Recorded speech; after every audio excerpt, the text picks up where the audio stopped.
Amém, Pai. Amém. Meus irmãos, qual é a vontade de Deus para nós? Essa é uma pergunta que fazemos constantemente. Queremos saber qual é a vontade de Deus para nós. Cristãos genuínos, cristãos sinceros, eles se importam em conhecer a vontade de Deus para andar exatamente na direção que esta vontade revela. Porque o cristão verdadeiro ele não tem prazer em andar em desobediência, ofendendo a santidade do Senhor. No entanto, muitos têm uma grande dificuldade para discernir essa vontade. Existem algumas razões. A primeira, obviamente, é a desconfiança na palavra de Deus. A palavra de Deus, ela revela a vontade de Deus. Mas se nós desconfiarmos das Escrituras, se nós não tivermos esta plena convicção de que a palavra é a revelação da vontade de Deus para nós, nós acabamos entrando em outros cenários, em busca, por exemplo, de discernir a vontade de Deus por intuições pessoais, né? Que é essa experiência mística. Nós estamos tentando interpretar sentimentos, desejos, pensamentos, sonhos, percepções, olhares. Então, nós ficamos meio que vasculhando tudo no interior do nosso coração e em nossa volta, e na tentativa meio obscura e insegura de tateando essas realidades, dizer, esta é a vontade de Deus. Não, esta é a vontade de Deus. Então, a falta de confiança nas Escrituras acaba nos levando para este cenário do misticismo, ou quando não, dando atenção aos chamados profetas da modernidade. Pessoas que se apresentam como aqueles que estão portando a voz, o recado, a mensagem de Deus para a nossa vida.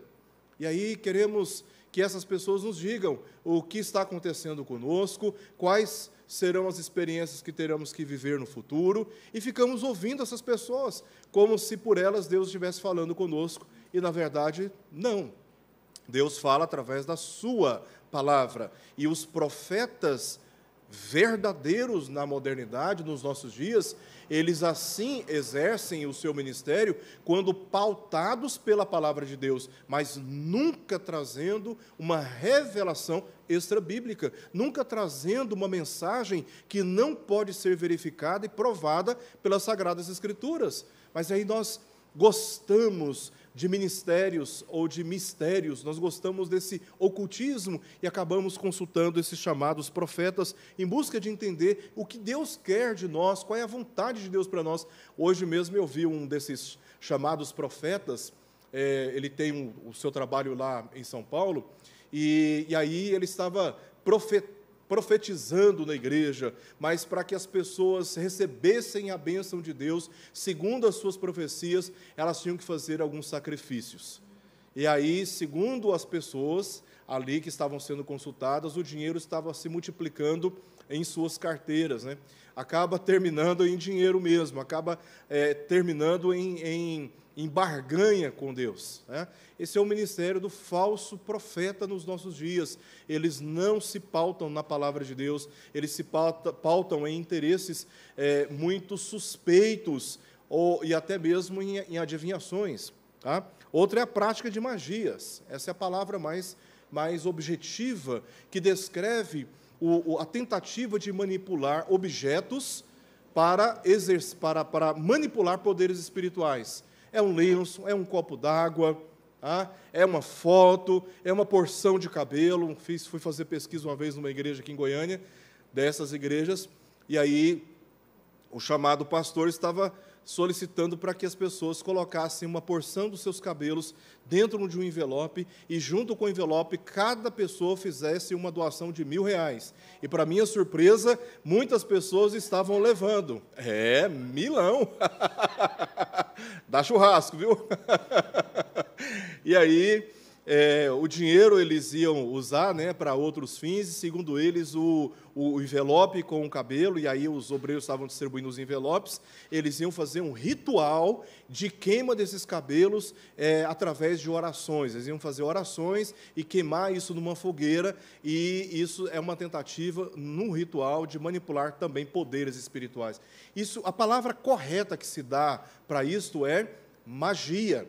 ou feitiçaria, né? Isso é tão antigo quanto atual. O povo de Israel, por muitas vezes na história, se viu atraído em busca de necromantes, em busca de magias e de feitiçarias, porque tinham abandonado a confiança no Senhor, porque tinham abandonado e perseguido e matado os profetas verdadeiros enviados pelo Senhor.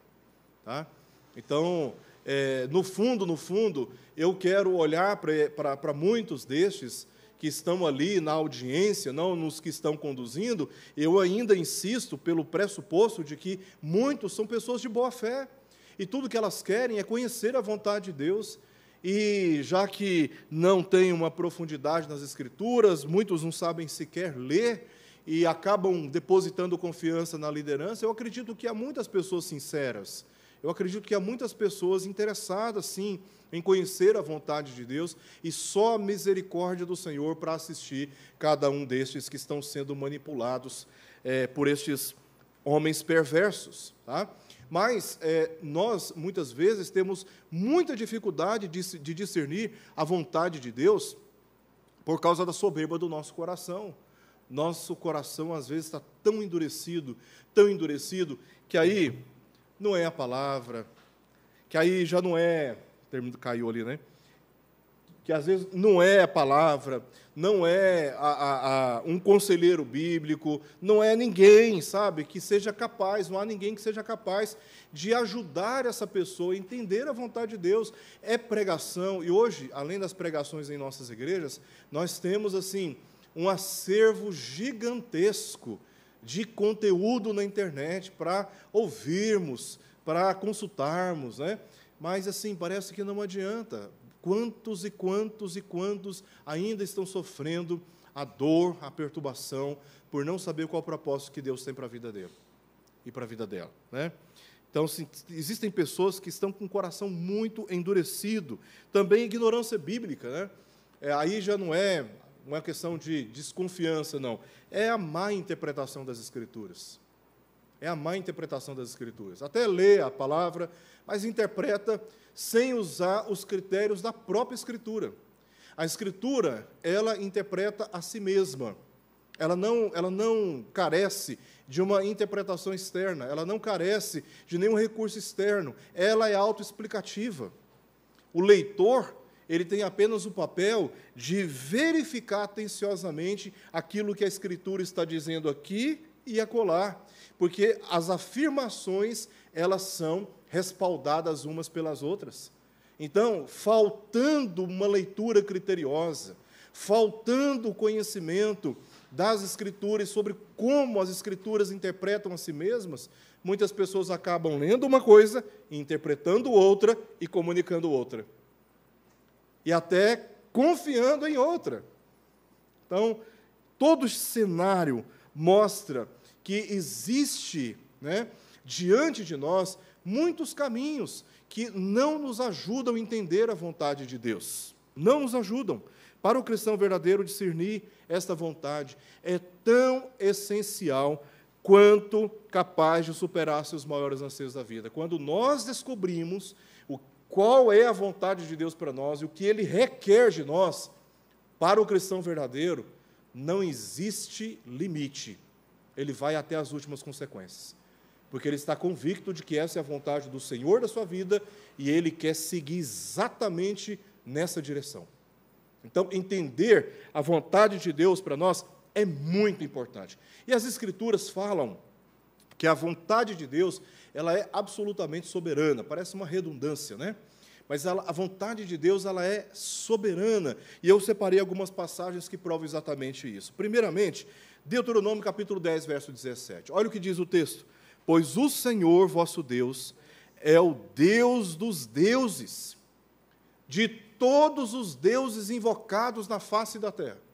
Em todo o período da história humana, Deus está acima de todos eles. Ele é o Senhor dos senhores. Todos os governantes, todos os reis, todos os imperadores, nenhum deles deteve autoridade como autoridade daquele que é soberano, que é Senhor. Ele é o Deus grande, poderoso e temível. No Salmo 103, verso 19, nós lemos: nos céus estabeleceu o Senhor o seu trono. Essa ideia de Deus ter um trono nos céus, os céus está acima de toda a raça humana. A ideia que esta passagem, esse testemunho nos dá, é que Deus ele está numa posição de autoridade incomparável a qualquer de suas criaturas. Nos céus estabeleceu o Senhor o seu trono, e o seu reino domina sobre tudo. Tudo que existe, o Senhor tem debaixo do seu governo. Provérbios 16, 33. A sorte se lança no regaço, mas do Senhor procede toda decisão. Então, do Senhor procede toda decisão. Não há nada que esteja fora do alcance da ciência e do governo de Deus. Tá? Isso se aplica também, não apenas em relação ao ser de Deus, mas essa soberania se aplica também ao homem. Que diremos, pois, se Deus, querendo mostrar a sua ira e dar a conhecer o seu poder, suportou com muita longanimidade os vasos de ira preparados para a perdição, a fim de que também desse a conhecer as riquezas da sua glória em vasos de misericórdia, que para a glória preparou de antemão. Então, existem vasos, pessoas, que foram, segundo o próprio texto, eles foram preparados para a perdição, sob a ira de Deus. E existem vasos que são pessoas, aqui, tá? São pessoas que foram, segundo o próprio texto, objeto da revelação das riquezas da sua glória, nos quais Deus revela a sua misericórdia. E Ele preparou essas pessoas de antemão para experimentar exatamente as riquezas da sua glória. Então, a nossa salvação, ela foi planejada por Deus. Soberanamente, a nossa salvação ela foi planejada por Deus. E, nesse aspecto, nós não fizemos nada para herdarmos essa salvação. Não somos capazes de alterar o destino estabelecido hoje, né? Não podemos fazer nada hoje que altere o destino pré-estabelecido pelo Senhor, e não há nada que vá mudar o resultado eterno daquilo que Deus preparou através do seu Filho.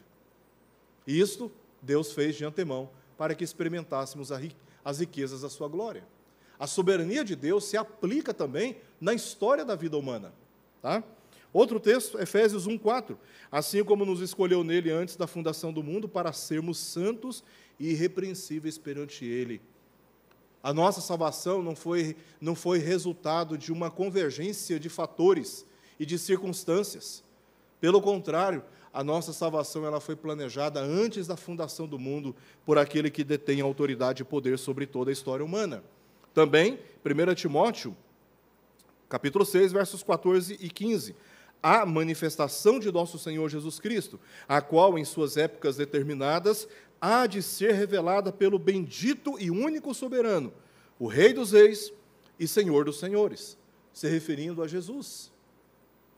Veja como a história humana ela está sob esse governo soberano de Deus. Deus, os primeiros 3 textos que eu mostrei aqui, são apenas alguns, existem inúmeros textos nas Escrituras, não dá para nós lermos todos, eu separei apenas 3, que provam esta afirmação de que Deus, sim, Ele é soberano. Esses últimos 3 textos, eles apontam para o fato de que essa soberania tem uma influência imediata na história da nossa vida, na história da vida humana. Tá? A Confissão de Fé de Westminster, no capítulo 2, segundo parágrafo, diz assim: Deus tem em si mesmo e de si mesmo toda a vida, glória, bondade e bem-aventurança. Ele é todo suficiente em si e para si, pois não precisa das criaturas que trouxe à existência. Aquela ideia de que na existência divina, se sentindo só, resolveu criar as coisas. Deus nunca precisou das coisas que Ele mesmo criou. Ele fez isso simplesmente para revelar ou para manifestar na criação a sua própria glória, de maneira que em nenhuma das suas criaturas emana glória de Deus. Nenhuma das suas criações é fonte de glória a Deus. Pelo contrário, Deus criou todas as coisas e nela reflete a sua própria glória. Porque Deus, Ele é em si em si suficiente, mas também para si ele é suficiente. Então, ele manifesta sua glória nelas, por elas, para elas e sobre elas. Ele é a única origem de todo ser. Dele, por ele e para ele são todas as coisas, e sobre elas tem ele soberano domínio para fazer com elas, para elas e sobre elas tudo quanto quiser. Ele é soberano. Todas as coisas estão patentes e manifestas diante dele. Não há segredo que Deus não conheça. Não há trama que Deus não tenha ciência. Não há intenção que Deus já não saiba. Não há futuro que Deus já não tenha enxergado. Estão patentes e manifestas diante dele, porque ele é onisciente. Oni, palavra latina para todo. Ele é o todo sabedor. Ele conhece todas as coisas e nada pode ser escondido da face de Deus. O seu saber é infinito, infalível e independente da criatura, de sorte que para ele nada é contingente ou incerto. Ele é santíssimo em todos os seus conselhos, em todas as suas obras e em todos os seus preceitos. Santíssimo, por mais que não compreendamos todos os caminhos de Deus, pois eles são mais altos que os caminhos dos homens, ainda assim temos a premissa de que na nossa incompreensão, na nossa ignorância, Deus ele é santíssimo em todos os seus conselhos, obras e preceitos. Ele é santíssimo. Da parte dos anjos e dos homens, de qualquer outra criatura, lhes são devidos todo o culto, todo o serviço e obediência. Agora está falando do dever humano diante da soberania de Deus, que ele há por bem requerer deles. Tá? Salmo 147 fala exatamente sobre isso, como toda a criação celestial e terrena devem render a adoração àquele que é o soberano sobre todas elas, todas as suas criaturas. Então, a doutrina, tá, que nós professamos como uma expressão precisa do ensino das Escrituras e se encontra na Confissão de Fé de Westminster, já traz essa afirmação para nós, respaldada exaustivamente por várias referências bíblicas que eu não coloquei aqui. Tá? Mas, irmãos, vimos que Deus ele é soberano. Mas, por outro lado, nós vemos algumas passagens que parecem contradizer isso. E vamos ser honestos, quantas e quantas passagens das Escrituras nós não lemos e sugerindo aparentemente para nós que Deus ele não tem esse poder todo que ele diz ter. Parece que ele deixou uma pontinha de poder para o homem decidir os seus próprios caminhos, não é verdade? Pelo menos é o que a gente muitos de nós acabam percebendo na leitura de algumas passagens, e eu separei algumas aqui. Gênesis 4:7, falando ali para Caim: se procederes bem, não é certo que serás aceito? Ou seja, a aceitação dele estava aparentemente condicionada a quê? Ao seu procedimento. Se, todavia, procederes mal, eis que o pecado jaz à porta, o seu desejo será contra ti, mas a ti cumpre dominá-lo. Onde está a soberania de Deus aqui? Procedimento e recompensa. Domínio sobre desejos pecaminosos. Isso estava sendo afirmado por Deus a Caim. Outra passagem, Isaías 3, 10 a 11. Dizei aos justos que bem lhes irá, porque comerão do fruto das suas ações. Ai do perverso, mal lhe irá, porque a sua paga, a sua recompensa, a sua retribuição será o que as suas próprias mãos fizeram. Essa passagem, ela afirma para nós que o homem, ele é responsável pela sua conduta, de maneira que Deus pune ou recompensa a sua conduta, porque ele é moralmente responsável pelas suas condutas. Mas espera aí, Deus ele não é soberano e não governa a história da nossa vida? Como é que nós entendemos essa passagem à luz, aquelas passagens à luz dessas que nós estamos lendo. Outra, também do Antigo, depois mais 3 do Novo. E diziam uns aos outros, aqui é Jonas, e os pagãos estavam aflitos, tentando entender o que estava acontecendo com todas aquelas tempestades e prejuízos, já tinham jogado as malas na água, e aí, então, eles lançam a sorte, e a sorte chega em Jonas. E aí vem, e diziam uns aos outros, vinde, lancemos sortes, para que saibamos por causa de quem nos sobreveio este mal. E lançaram sortes, e a sorte caiu sobre Jonas. Aqui nós temos uma reação da natureza, cuja causa era a conduta de um homem. Então, nós temos uma reação, uma convulsão dos mares, que estava sendo provocada por causa de um homem. Mas como assim? As chuvas, o agito dos mares, isso está relacionado também com a conduta humana? E quem disse que não está, irmãos? O homem até hoje polui os rios, polui o ar. Até hoje o homem dizima de forma, como eu diria, irracional, animais que fazem parte de todo um equilíbrio da natureza. O homem, com as suas próprias mãos, eles matam, eles violam, eles transgridem. O homem, ele danifica o seu próprio meio de vida e de sobrevivência. Como que a natureza não responde, não retribui, não reage? O homem tem pisado nessa terra, maculando a ordem moral e leis que Deus mesmo estabeleceu para que fosse um ambiente agradável e sustentável para todos nós. Tá? Então, nós temos aqui, no caso de Jonas, uma convulsão da natureza sendo provocada pela desobediência de um homem ao Criador e soberano sobre a natureza. No Novo Testamento, nós lemos, por exemplo, no Evangelho de Mateus, capítulo 10, verso 22, o seguinte: sereis odiados, palavras de Jesus, de todos por causa do meu nome. Aquele, porém, que perseverar até o fim... Mas espera aí, a salvação é pela graça mediante a fé ou é pela perseverança do homem? Outra passagem. Não vos enganeis, Gálatas 6, 7 a 8. De Deus não se zomba. O que Paulo está falando aqui?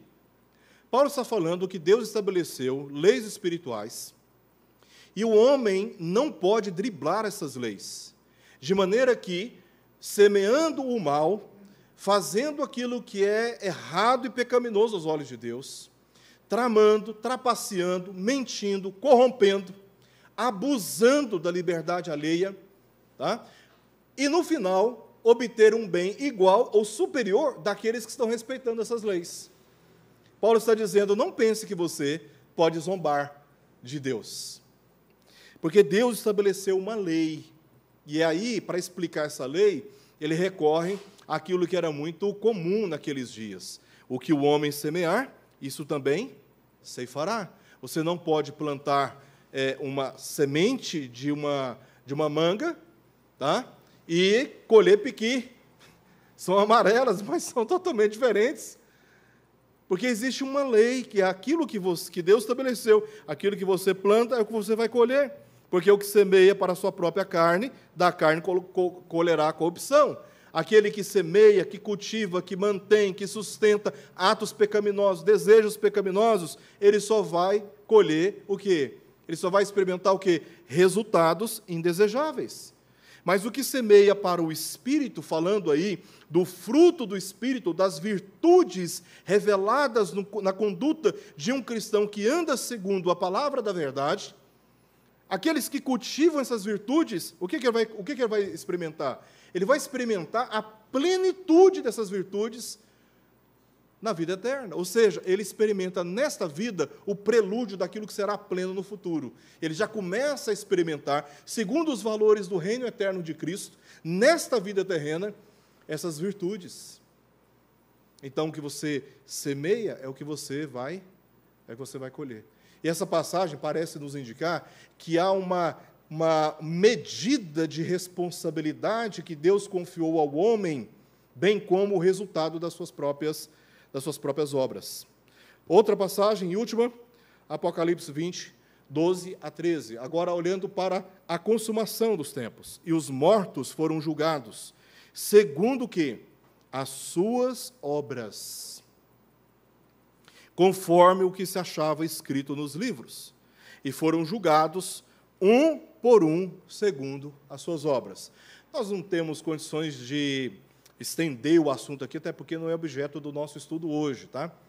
Eu fiz aqui exposição de todo o livro de Apocalipse há alguns anos atrás. Nós ficamos 2 anos e meio estudando todo o livro de Apocalipse. Nós explicamos tintim por tintim dentro de uma perspectiva da hermenêutica reformada, todo o livro de Apocalipse, tá?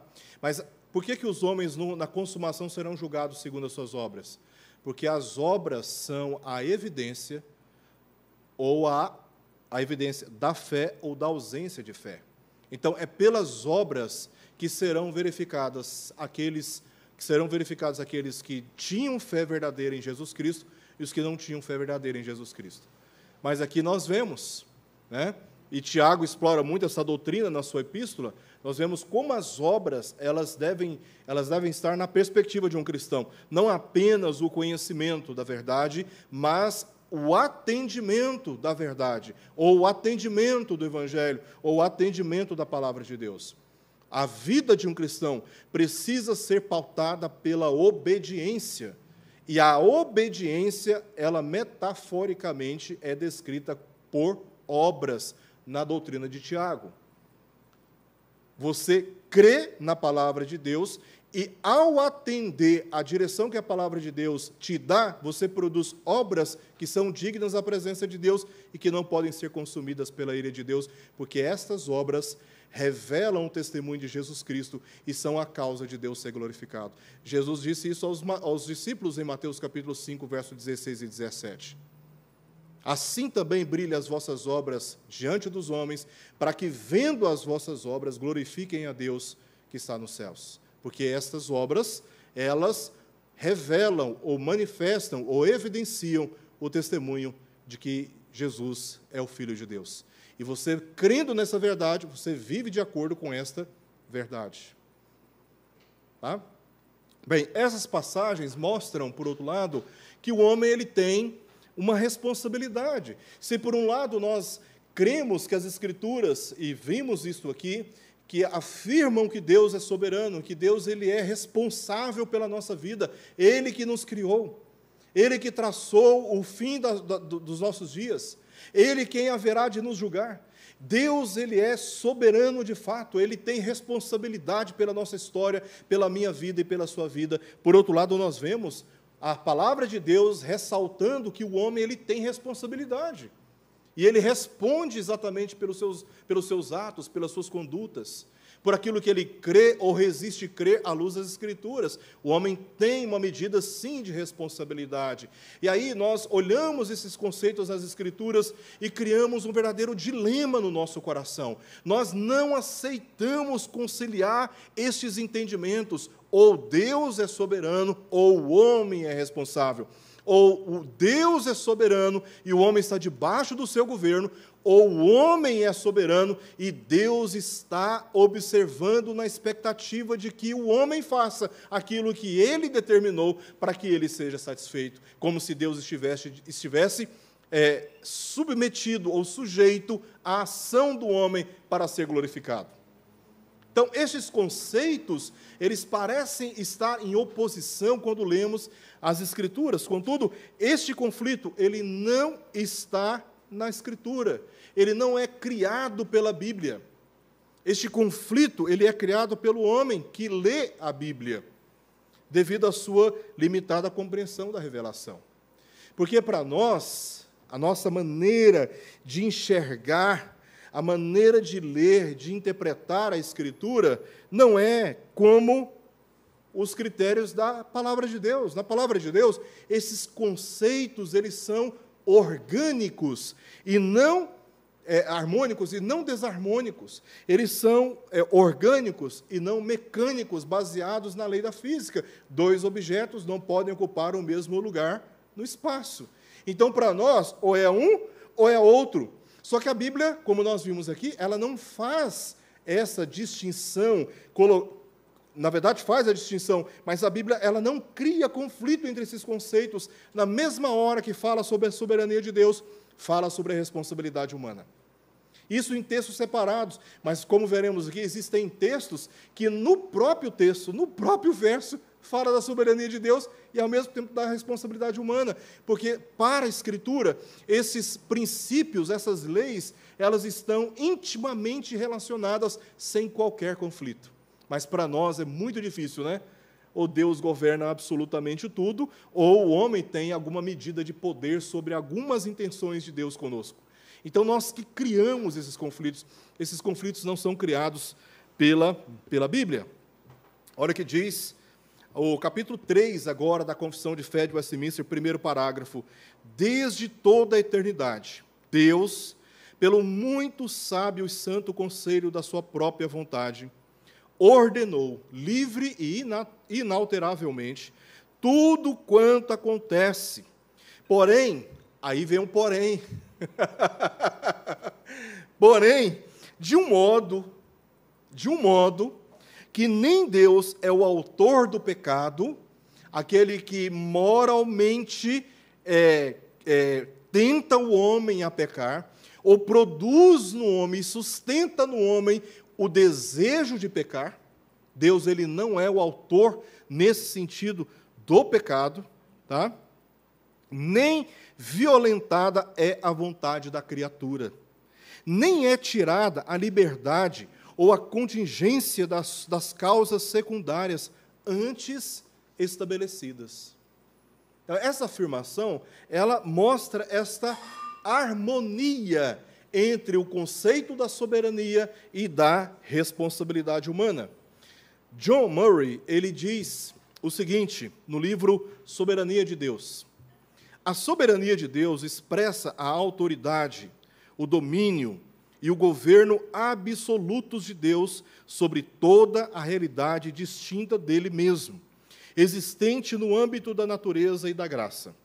É um conceito que se refere à sua relação com os outros seres e com tudo o mais que existe. Sendo assim, trata-se, portanto, de um conceito de relação. Deus, ele governa todas as coisas e nós nos relacionamos de uma maneira sujeita a esse governo de Deus. Estamos sujeitos à autoridade soberana e absoluta do próprio Deus. Existem algumas afirmações de Louis Berkhof, autor deste livro, Teologia Sistemática, que é um livro-texto estudado pelos seminários presbiterianos em todo o território brasileiro, que eu gostaria de compartilhar com os irmãos para tentarmos entender um pouco sobre esta vontade de Deus. Porque por que o homem desobedece à vontade de Deus se esta vontade é soberana? Existe uma explicação de Louis Berkhof muito pertinente que nos ajudam a olhar para os textos bíblicos de uma maneira mais coerente e mais confiável, tá? Porque nosso olhar, a nossa leitura que precisa de ajuste. A palavra de Deus ela é límpida, ela é clara, ela é autoritativa, mas o que nós precisamos aprender de forma humilde, ao abrirmos as nossas Bíblias, é lê-la com humildade e com critério que seja coerente com aquilo que ela mesma diz. Louis Berkhof vai explicar que existe a vontade decretatória de Deus. Nós vamos explicar cada um desses conceitos. Por outro lado, existe também a vontade preceptiva de Deus. Então, há momento em que a palavra está se referindo à vontade decretatória de Deus. E existem momentos que a Bíblia está fazendo referência à vontade preceptiva de Deus. E, observando cada um desses conceitos, existem alguns subentendimentos de acordo com cada um desses primeiros aí. Primeiro é a vontade de eudoquia, que é aquela vontade que revela o prazer de Deus em ver a sua vontade revelada, tá? E existe também a vontade de euristia, aqui relacionada com a vontade preceptiva, que Deus ele revela o seu prazer tá? Em relação àquilo que é atendido, aquilo que é obedecido, mas também o seu desprazer. Enquanto que a eudokia, a vontade eudiquia, é aquela vontade em que Deus realizará inevitavelmente a sua vontade e revelará o seu prazer. Existe uma vontade, a vontade preceptiva, que nela Deus revela o que ele requer do homem, e o homem, ao obedecer, ele tem prazer, mas quando o homem desobedece, ele se ira com o homem. Por que ele se ira com o homem?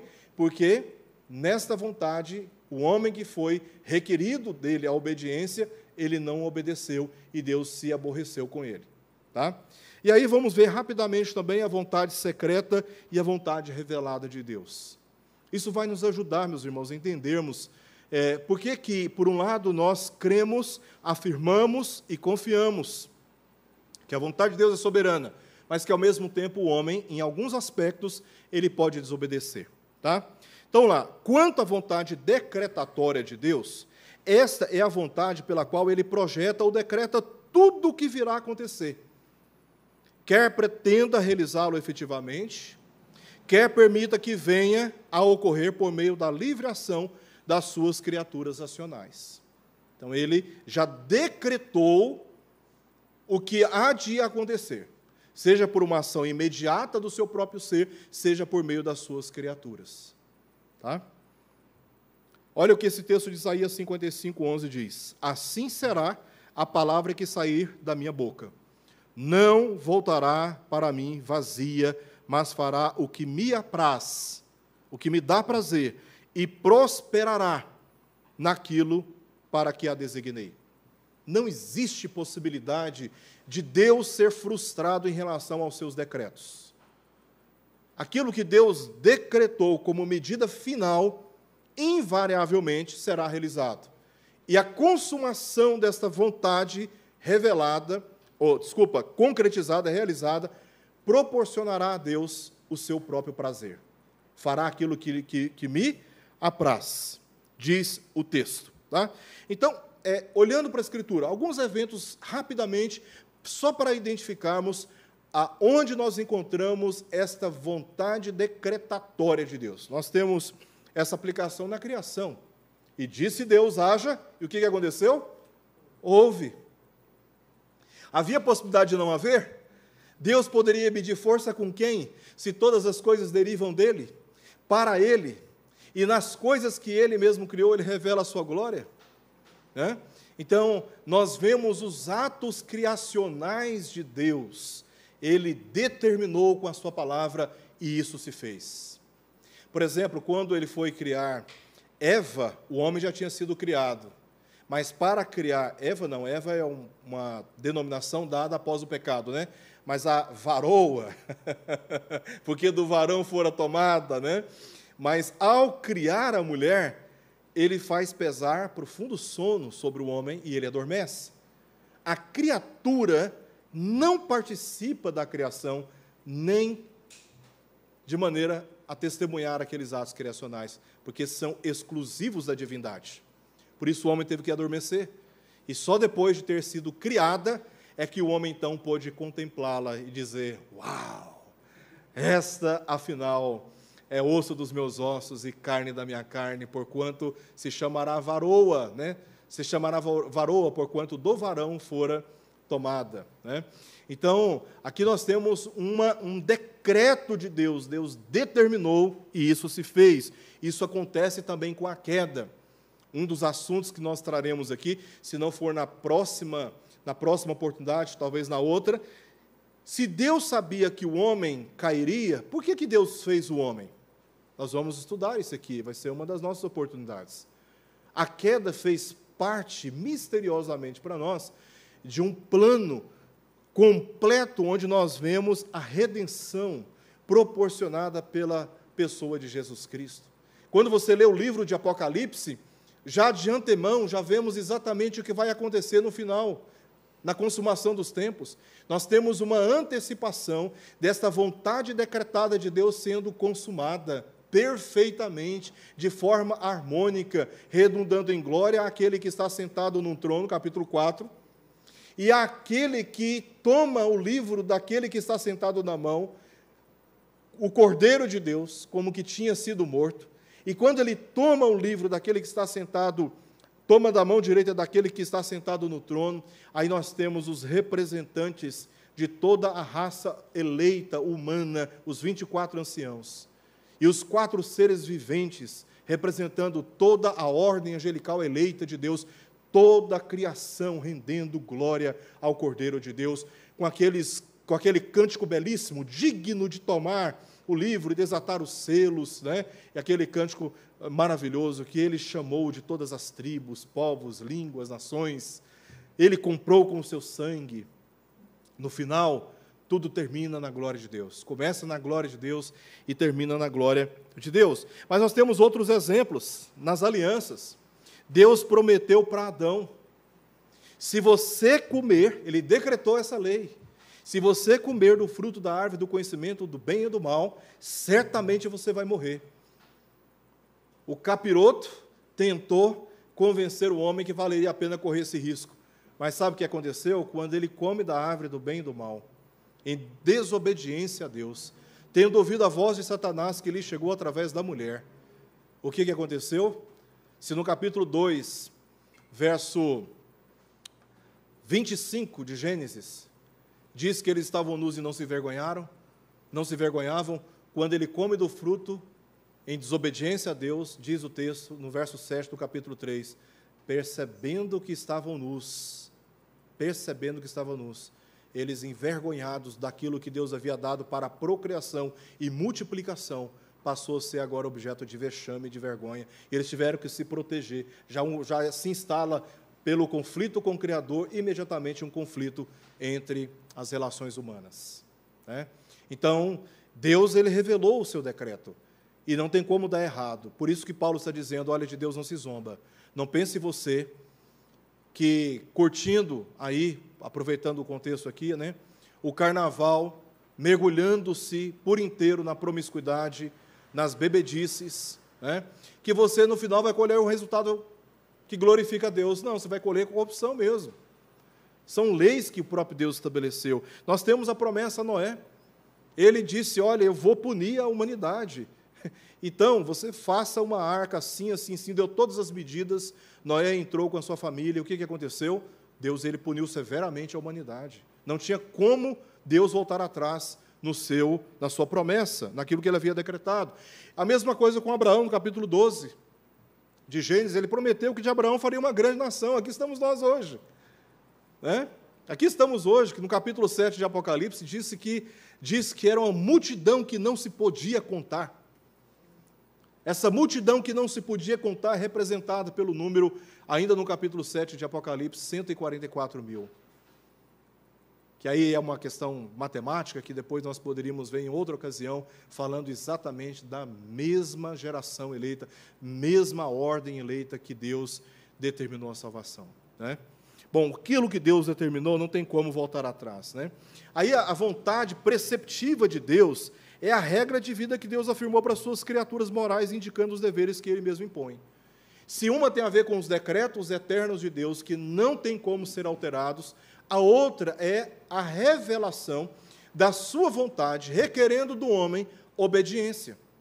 E em relação à vontade preceptiva, então o homem, ele desobedece. Quanto aos decretos, o homem não tem como desobedecer. Vai terminar exatamente como Deus decretou. Então, se ele disse para Jonas que era para profetizar em Nínive, então não tinha como fugir. Ele, no final, acaba indo. Ele se desvia, sofre uma punição, no ventre do peixe faz uma oração belíssima, Deus não se convence, não se emudece diante da poesia recitada no ventre do peixe, depois que o peixe o expulsa à praia.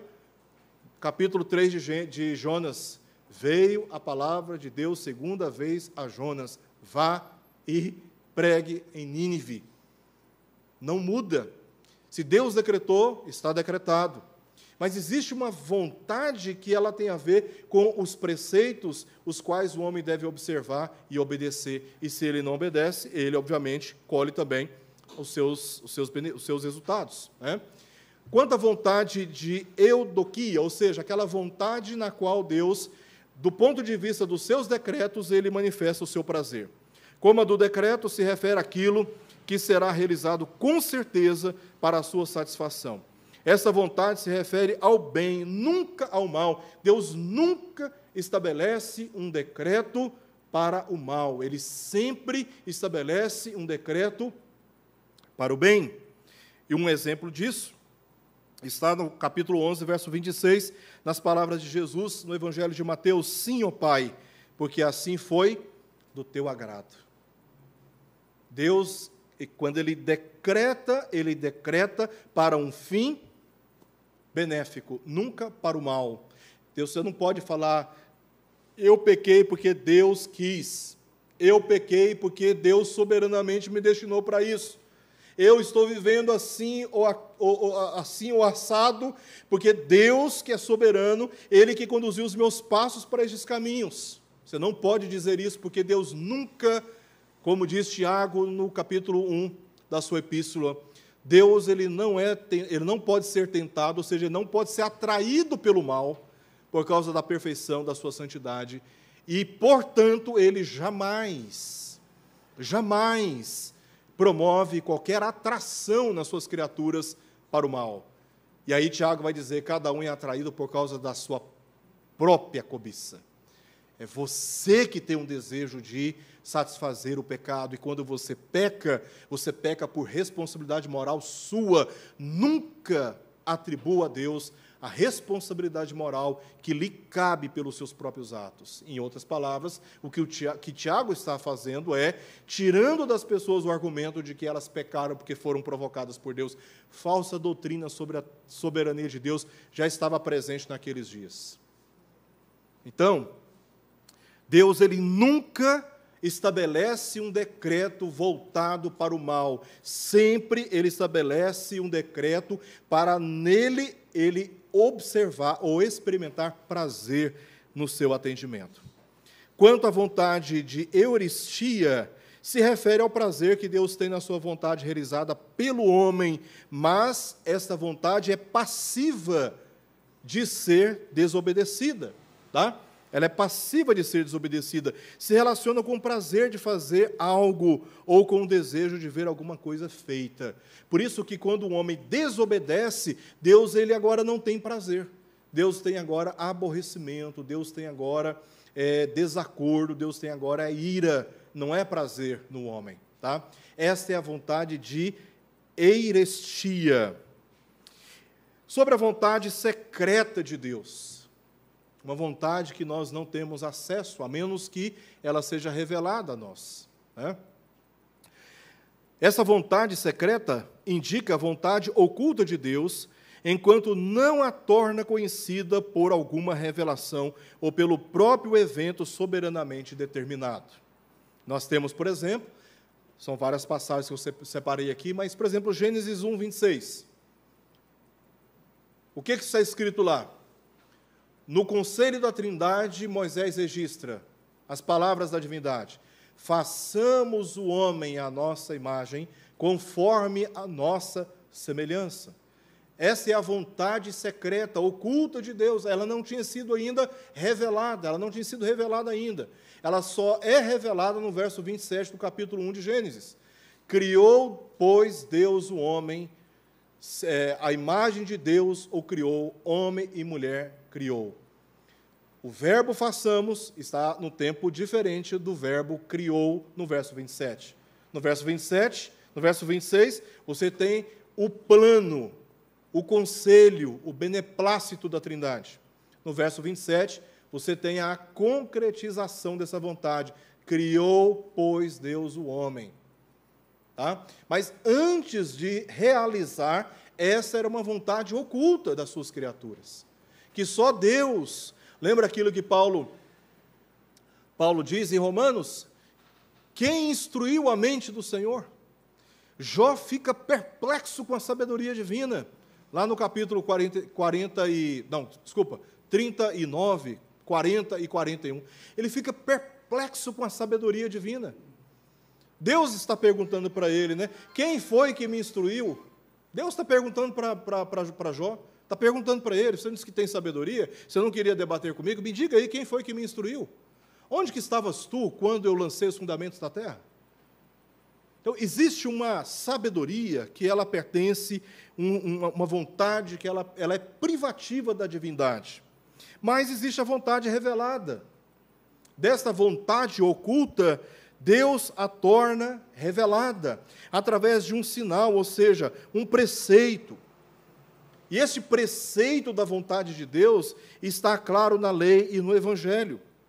Esta vontade está acessível a todos. Aqui está a revelação dos preceitos de Deus. Aquilo que antes era oculto, que fazia parte apenas do conselho da Trindade, nos foi dado conhecer pelo Evangelho. E diante dessa revelação, todos nós temos a responsabilidade moral de viver em obediência. E se andarmos em desobediência, sofreremos as consequências previstas na própria lei. Portanto, a vontade secreta de Deus se relaciona a todas as coisas que Ele quis e quer realizar ou permitir, sendo absolutamente fixas e inalteráveis. Deuteronômio 29. Texto clássico para basear aqui a afirmação de que existe essa vontade que ela é oculta ou secreta. Olha o que o texto diz: as coisas encobertas pertencem ao Senhor nosso Deus. O que Moisés está afirmando aqui? Ele está afirmando a vontade decretatória de Deus. Essa vontade, ela está oculta em Deus. E antes de todas as coisas virem a sua revelação, antes das coisas se tornarem concretas e os eventos serem realizados, Deus já havia decretado todas as coisas. Isso faz parte do segredo da Trindade, é o mistério da Trindade. Isso está reservado restritamente ao conselho da Trindade. Lembra lá de Atos capítulo 1, acho que verso 5 ou verso 6, os discípulos perguntaram para Jesus: Senhor, é tempo de restaurar o reino de Israel? Pensando que Jesus seria aquele que haveria de assentar num trono em Jerusalém e restaurar o governo de Davi e estabelecer um governo político e terreno. E aí Jesus falou assim: não vos compete conhecer tempos ou épocas que o Pai reservou para a sua exclusiva autoridade. Mas ele revela o que competia aos discípulos. Verso 8: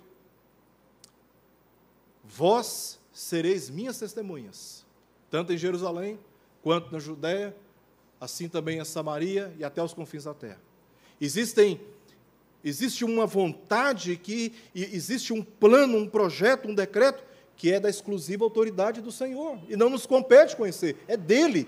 Se tivéssemos a sabedoria de Deus, não seríamos criaturas, seríamos divinos. Então, Deus, ele detém uma sabedoria e um conhecimento que está muito acima da capacidade humana.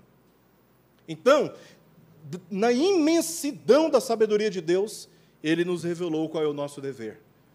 Vocês precisam ser minhas testemunhas em Jerusalém, Judéia, como em Samaria e até os confins da terra. Vocês precisam empregar o Evangelho. Quanto ao tempo exato em que Deus haverá de restaurar o seu reino, só Ele sabe. Deixe isso com Ele. Apenas pregue a palavra. Apenas pregue a palavra. Mas o próprio texto revela a vontade preceptiva. Porém, as coisas reveladas nos pertencem a nós e a nossos filhos para sempre. E em face desta vontade preceptiva, Moisés declara o dever humano, dizendo: para que cumpramos todas as palavras desta lei. Então, aqui nós temos uma síntese, um resumo da vontade decretatória, que é inalterável, tá? E o homem não tem alternativa, ele sempre vai cumprir, ele vai sempre obedecer. Deus, de forma soberana, conduz o homem, influenciando suas vontades e as suas ações, para exatamente cumprir aquilo que ele predeterminou. Mas existe uma vontade preceptiva diante da qual o homem é moralmente responsável. Por isso, Moisés termina dizendo que este é o dever, cumprir todas as palavras dessa lei. A revelada, no entanto, prescreve os deveres do homem e apresenta o modo pelo qual ele pode desfrutar as bênçãos de Deus. O Catecismo Maior de Westminster, na sua 5ª pergunta, diz: o que as Escrituras principalmente ensinam? A resposta é: as Escrituras ensinam principalmente o que o homem deve crer acerca de Deus e o dever que Deus requer do homem. Então, as Escrituras estão aqui afirmando o que precisamos crer a respeito de Deus e qual é o nosso dever moral diante dessa revelação. Resumindo, a vontade decretatória de Deus é aquela vontade que ela sempre é realizada, na qual o fim é sempre prazeroso para Deus, e ela ocupa um espaço em que só pode ser conhecida na sua plenitude pelo conselho da Trindade. Contudo, Deus revela às suas criaturas a sua vontade preceptiva, porque tem a ver com os preceitos de Deus. Nesta vontade, Deus, ele experimenta prazer quando o homem obedece, e ele se enfurece, se ira, ele se aborrece quando o homem a desobedece. Esta vontade está devidamente revelada a cada um de nós. Partindo para o encerramento, Herman Bavinck, no livro, ou na coletânea, Dogmática Reformada, ele diz: raramente podemos discernir, porque Deus quis uma coisa e não outra. Me lembrei de uma frase aqui, que tem tudo a ver com o que nós estamos falando, Uma frase bem popular no meio evangélico, que descreve muito bem essas verdades da palavra de Deus, que diz assim: se eu tivesse o poder de Deus, eu faria tudo diferente. Mas se eu tivesse a sabedoria de Deus, eu faria tudo da mesma forma. Então, Herman Bavinck, ele diz: raramente podemos discernir, porque Deus quis uma coisa e não outra. E não nos é possível e tampouco permitido procurar alguma base mais profunda que a vontade de Deus em que as coisas se fundam, porque todas as tentativas desse conjunto redundam em procurar uma base para a criatura no próprio ser de Deus, privando do seu caráter contingente e tornando-a necessária, eterna e divina. É só uma tentativa de divinizar o homem, em outras palavras, tentar encontrar alguma base humana na soberana vontade de Deus para perscrutar, porque Deus quis fazer de uma maneira e não de outra. John Murray, ainda no livro Soberania de Deus, diz: o momento em que admitimos a existência de alguma coisa independente de Deus, alheio a Deus, externo a Deus, o que seria uma incongruência bíblica, na derivação do seu ser, é o momento em que também negamos a soberania de Deus. Se você olhar para a soberania de Deus e tentar, a parte da soberania de Deus, entender alguma ação da natureza ou do homem que seja independente, livre do governo de Deus, você desconstrói o conceito bíblico de soberania de Deus, e Deus, não sendo soberano, ele não pode ser soberano. Deus não sendo soberano, ele não pode ser Deus. Porque existem outras forças que concorrem com ele, como a força do interesse humano. Então, você destrona, entre aspas, no seu entendimento, o governo de Deus, e se coloca, como Herman Bavinck disse, você se projeta como aquele que detém algo que está na mesma ou altura ou superior às virtudes da própria divindade. Quando você exalta o interesse humano, como se esse interesse fosse alheio à vontade soberana de Deus. Luiz Berkoff, no livro Teologia Sistemática, diz: é blasfemo pensar que Deus pode ser acusado de equívoco e engano, que ele diz uma coisa e quer dizer outra, que ele argumenta fervorosamente que o pecador, com o pecador que se arrependa e creia para a salvação, e ao mesmo tempo não deseja isso em nenhum sentido da palavra. Seria um erro para nós, lendo os textos sobre a soberania e sobre a responsabilidade humana, e chegarmos à blasfêmia de pensarmos que Deus enganou o homem, e que ele está brincando com o homem, falando uma coisa, mas fazendo outra. Para concluir agora, final, 3 pontos.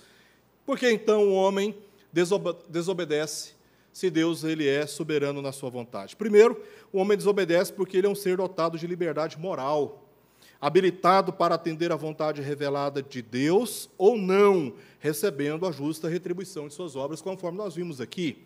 Então, o homem desobedece porque Deus ele não nos manipula.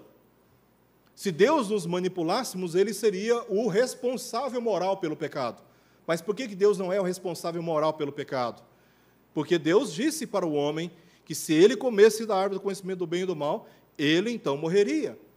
E ele então se comportou diante da vontade preceptiva de Deus, revelada como aquilo que haveria de acontecer se ele desobedecesse. Ele desobedeceu, sofreu os danos do seu próprio pecado. Hoje todos nós nascemos inclinados, como filhos de Adão, nascemos inclinados para o mal. E cabe-nos, diante da vontade preceptiva de Deus, obedecer a sua santa palavra, para a nossa própria santificação em Cristo Jesus, pela ação do Espírito Santo que está no nosso meio, que age pela exclusiva exposição da palavra do Senhor. O homem desobedece à vontade preceptiva ou à vontade revelada de Deus, porque ele é dotado de liberdade moral diante da vontade preceptiva de Deus. Em segundo lugar, o homem desobedece porque a sua disposição espiritual está corrompida pelo pecado, no qual tem mais prazer em atender o próprio pecado, a cobiça do seu coração, que a santa vontade revelada de Deus. O homem ele desobedece porque o homem está corrompido pelo pecado. E, por fim, o homem desobedece porque considera que a independência de sua vontade sobressai a qualquer interesse alheio, inclusive o da vontade revelada de Deus. Todas as vezes que nós desobedecemos a Deus, estamos dizendo que a nossa vontade é mais importante que a vontade de Deus, que a nossa vontade ela está acima dos nossos interesses do que a vontade do Senhor. Eu queria concluir lendo essa passagem aqui de Hebreus, capítulo 13, versos 20 ao verso 21, no qual diz assim: Ora, o Deus da paz vos aperfeiçoe em todo bem, para cumprirdes a sua vontade, operando em vós o que é agradável, aquilo que é prazeroso diante dele. Por meio de quem, gente? Jesus Cristo, o nosso mediador, o nosso redentor. Por meio dele e para ele, a quem seja a glória para todo sempre. Amém. Que essa seja a minha e a sua oração. Vamos orar? Senhor, assim terminamos, Pai, lendo a Tua palavra e nos convencendo de que apenas por meio de Jesus Cristo podemos ser agradáveis ao Senhor, como o próprio autor de Hebreus diz. Sem fé, Pai, de fato é impossível sermos agradáveis ao Senhor. Nós queremos, ó Pai, andar segundo a Tua vontade. Instrua a nossa mente, instrua os nossos sentimentos, nossas vontades. Restrinja, Senhor, o apetite e o interesse pelo pecado na nossa natureza, pela ação poderosa da Tua palavra, e ajuda-nos, ó Deus, a suportar esses dias nos quais somos provocados de inúmeras maneiras a nos esquecermos da Tua vontade e seguirmos aquela que está no nosso coração e a qual é inclinada para o mal. Livra-nos, ó Deus, da nossa carnalidade, do nosso mundanismo. Livra-nos, ó Deus, do pecado que jaz em nossos próprios corações. Queremos andar conforme os passos do Teu Filho, pelo qual rogamos na Tua presença por essas bênçãos. Amém e amém.